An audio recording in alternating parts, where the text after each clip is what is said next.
My name is Jillian Tarlin, and my final project is on grammatical gender and how it disappeared during the Middle English period.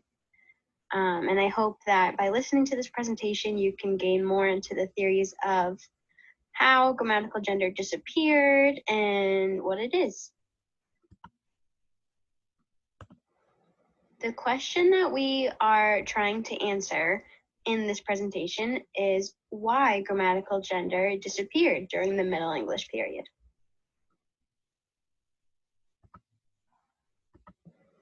First, we need to discuss what grammatical gender is. In Old English, nouns had grammatical gender, just like nouns in many contemporary languages like Spanish and German.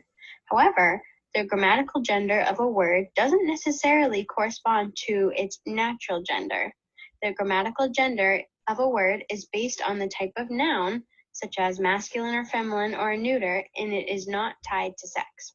The natural gender is based on sex as a biological distinction between male, female, or neither male nor female.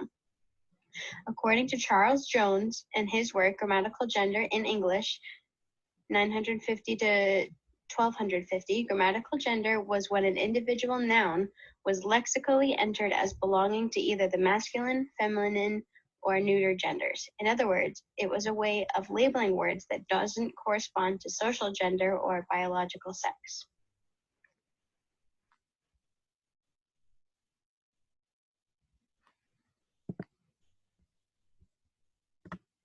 For a look at what grammatical gender looked like in words, according to Van Gelderen on page 62, like modern English, Old English third-person pronouns show masculine, feminine, and neuter gender.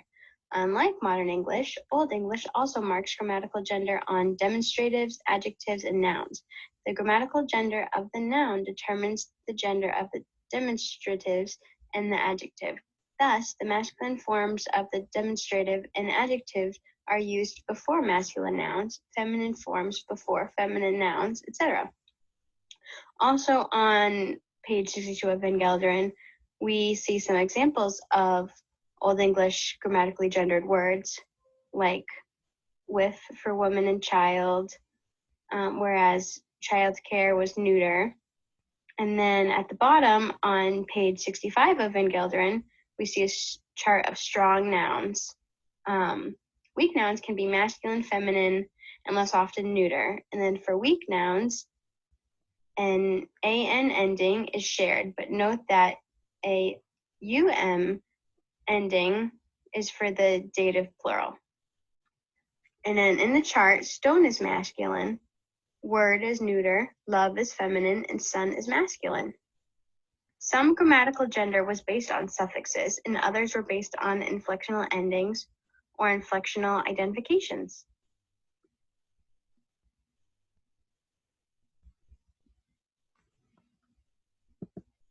Some nominal item gender classification is based on factors relating to animacy, sex, and humanness, while others are categorized according to the dictates of their phonological shape. Some are based on the syllable final consonant and vocalic termination of noun stems too.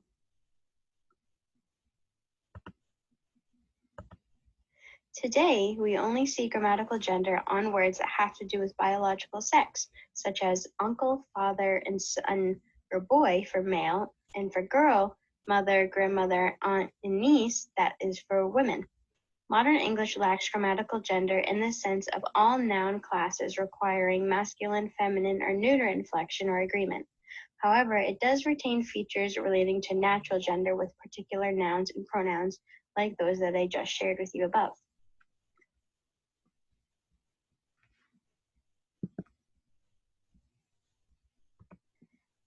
So, Old English had grammatical gender.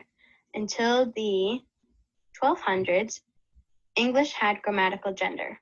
In the book, English Historical Linguistics, 2016, Syntax and Morphology, on page 90, it is written that Old English is undisputedly said to have a grammatical gender, i.e., it resorts to a formal gender assignment system according to Corbett's 1991 definition of linguistic gender, which says formal, namely morphological rules, determine whether a noun is feminine, masculine, or neuter, regardless of its meaning.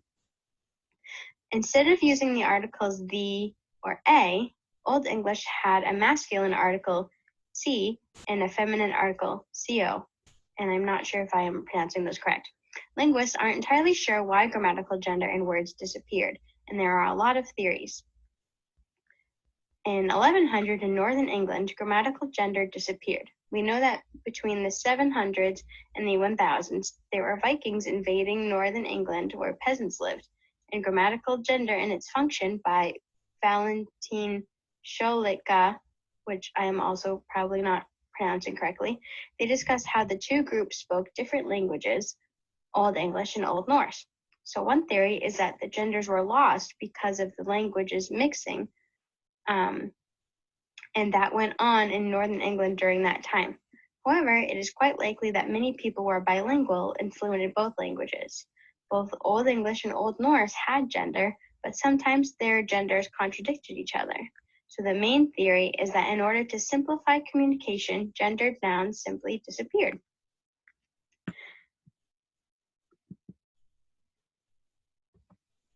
Continually, in Shifts in the History of English by Anne Curzon, she says that with the leveling of distinctions in the inflectional endings of nouns and the loss of morphologically distinct noun classes in late Old English and early Middle English, adjectives and other attributive forms could no longer sufficiently support the formal agreement system of grammatical gender in words. Koosman also writes that the loss of grammatical gender can sometimes be described as a conscious effort by brave, innovative, and forward-thinking English speakers.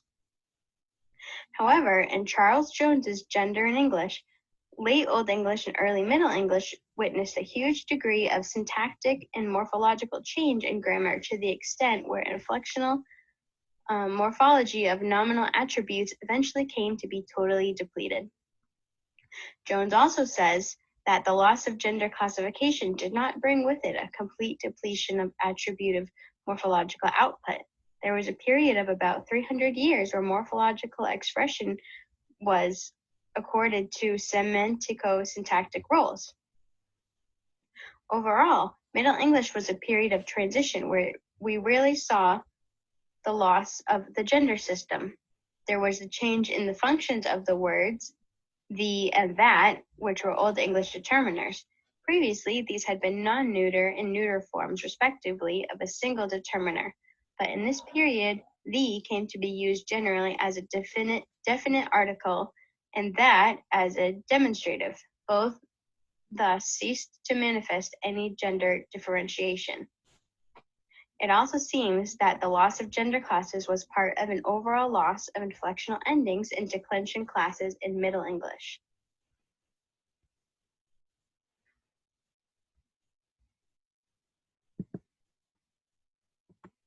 This picture and that on the next slide are from Jones's work, and we see some examples of Old English grammatically gendered words.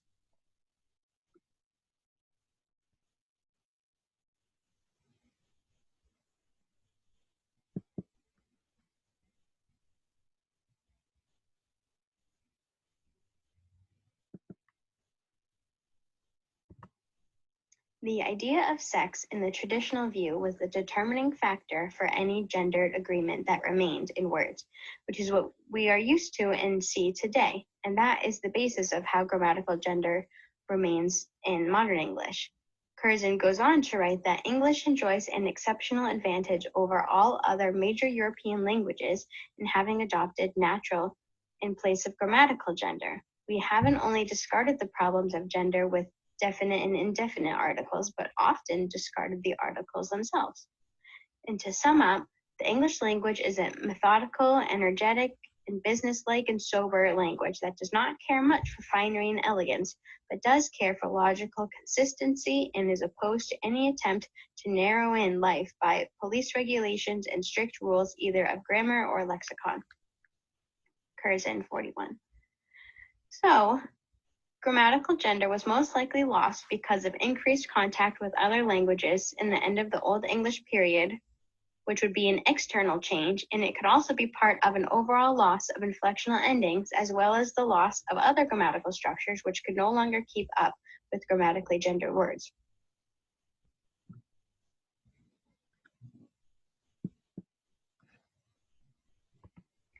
Thank you for listening to my presentation on grammatical gender and how it was lost in Middle English. Here are my sources, and I hope you learned something.